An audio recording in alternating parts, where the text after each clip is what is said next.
نحمده ونصلي على رسوله الكريم بسم اللہ الرحمن الرحیم۔ صرف 5 منٹ کا مدرسہ قرآن و حدیث کی روشنی میں 14 ذی الحجہ۔ نمبر 1 اسلامی تاریخ، علامہ عبدالرحمن بن جوزی رحمۃ اللہ علیہ۔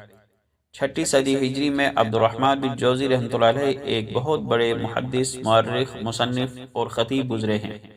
سن 508 ہجری میں بغداد میں پیدا ہوئے۔ بچپن میں باپ کا سایہ سر سے اٹھ گیا، اور جب پڑھنے کے قابل ہوئے تو ماں نے مشہور محدث ابن ناصر کے حوالے کر دیا، اور آپ نے بڑی محنت اور شوق کے ساتھ اپنا تعلیمی سفر شروع کیا۔ وہ خود فرماتے ہیں کہ میں 6 سال کی عمر میں مکتب میں داخل ہوا۔ بڑی عمر کے طلبہ بھی میری کلاس میں تھے۔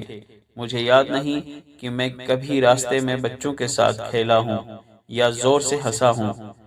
آپ کو مطالعہ کا بڑا گہرا شوق تھا۔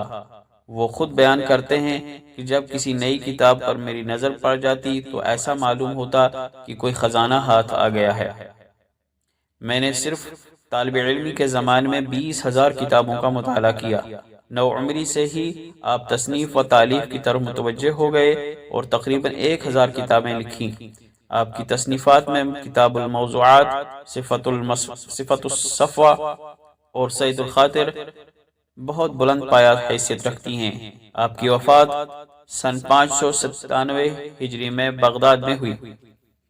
نمبر 2 حضور صلی اللہ علیہ وسلم کا معجزہ، بیت المقدس کے بارے میں خبر دینا۔ حضرت جابر بن عبداللہ رضی اللہ عنہما سے روایت ہے کہ رسول اللہ صلی اللہ علیہ وسلم نے فرمایا، جب قریش مکہ نے مجھے رات میں بیت المقدس جانے اور معراج کے بارے میں جھٹلایا تو میں حتیم میں جا کر کھڑا ہو گیا۔ پھر اللہ تعالیٰ نے بیت المقدس کو میرے سامنے ظاہر کر دیا۔ میں نے بیت المقدس کی نشانیاں ان قریش مکہ کو بتلانا شروع کی اور میں بیت المقدس کو دیکھ رہا تھا۔ نمبر 3 ایک فرض کے بارے میں، قربانی کی قضا۔ اگر کسی شخص نے جانور ہوتے ہوئے قربانی کے دنوں میں قربانی نہیں کی تو اب وہ جانور غریبوں اور محتاجوں کو زندہ صدقہ کرنا واجب ہے۔ وقت گزرنے کے بعد اس کی قربانی درست نہ ہوگی۔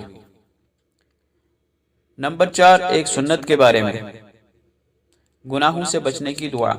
گناہوں سے بچنے کے لیے یہ دعا پڑھیں: اللہم ارحمنی بترک المعاصی ابدا ما ابقیتنی۔ ترجمہ: اے اللہ، جب تک میں زندہ رہوں مجھے گناہوں سے بچنے کی توفیق عطا فرما۔ نمبر 5 ایک اہم عمل کی فضیلت، مسجد کی صفائی کا انعام۔ رسول اللہ صلی اللہ علیہ وسلم نے فرمایا، جو شخص مسجد کا کوڑا کرکٹ صاف کرے گا اللہ تعالیٰ اس کا گھر جنت میں بنائیں گے۔ نمبر 6 ایک گناہ کے بارے میں، کسی مسلمان کا مذاق اڑانا۔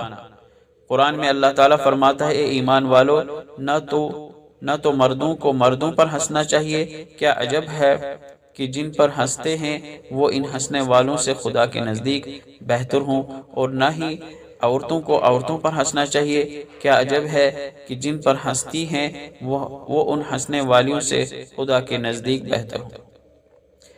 نمبر 7 دنیا کے بارے میں، کسی کا عیب چھپانا۔ رسول اللہ صلی اللہ علیہ وسلم نے فرمایا، جو شخص دنیا میں کسی بندے کا عیب چھپائے گا تو اللہ تعالیٰ بھی قیامت کے دن اس کا عیب چھپائے گا۔ نمبر 8 آخرت کے بارے میں، حضرت ابراہیم علیہ السلام کا سلام و پیام۔ رسول اللہ صلی اللہ علیہ وسلم نے ارشاد فرمایا، جس رات مجھے سیر کرائی گئی، معراج کی رات، میں حضرت ابراہیم علیہ السلام سے ملا تو انہوں نے فرمایا کہ اے محمد، اپنی امت کو میرا سلام کہنا اور ان کو بتلا دینا کہ جنت کی مٹی اچھی ہے اور پانی میٹھا ہے، اور وہ چٹیل میدان ہے اور اس کے پودے یہ ہیں: سبحان اللہ والحمد للہ لا الہ الا اللہ واللہ اکبر۔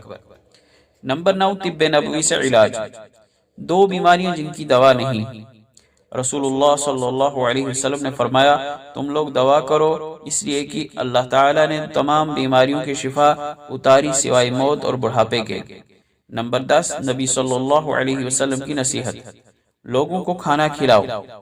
رسول اللہ صلی اللہ علیہ وسلم نے فرمایا، اللہ تعالیٰ کی عبادت کرتے رہو، کھانا کھلاتے رہو اور سلام پھیلاتے رہو۔ اپنے ان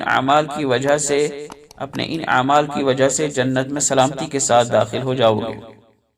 اللہ تعالی عمل کرنے کی توفیق عطا فرمائے۔ وآخر دعوانا الحمد للہ رب العالمین۔